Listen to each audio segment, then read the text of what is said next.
నమస్తే ఫ్రెండ్స్, మనం ఇప్పుడు కామారెడ్డి నుంచి హైదరాబాద్కు వెళ్లే నేషనల్ హైవే మీద ఉన్నాము.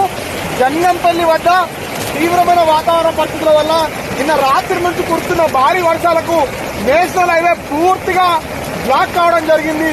దాదాపు 25 కిలోమీటర్ల మేర వాతావరణ పరిస్థితులు అత్యంత దారుణంగా ఉన్న నేపథ్యంలో మనం చూడొచ్చు, బండ్లు కూడా కొట్టుకుపోయే పరిస్థితి.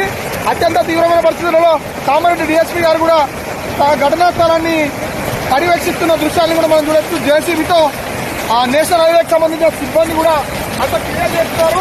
దయచేసి కామారెడ్డి హైదరాబాద్ హైవేని అవాయిడ్ చేయాలి. మరీ ముఖ్యంగా చూసుకున్నట్లయితే సిద్దిపేట నుంచి కరీంనగర్ వెళ్తున్న నేషనల్ హైవే కూడా వాతావరణ పరిస్థితులు ఉధృతిగా ఉండడం వల్ల ఆ నేషనల్ హైవేని కూడా అధికారులు క్లోజ్ చేస్తున్నారన్నదిగా మనకు ప్రాథమికంగా సమాచారం వస్తుంది. ఎప్పుడు కూడా వాతావరణ పరిస్థితులు అత్యంత ఇబ్బందికరంగా ఉన్నందున ఎవరు కూడా ఇక్కడ ట్రావెల్ చేయవద్దని ప్రజలందరినీ కూడా కామారెడ్డి కలెక్టర్ గారు విజ్ఞప్తి చేయడం జరుగుతుంది. ముఖ్యమంత్రి కార్యాలయం నుంచి కూడా ఒక సూచన రావడం జరిగింది.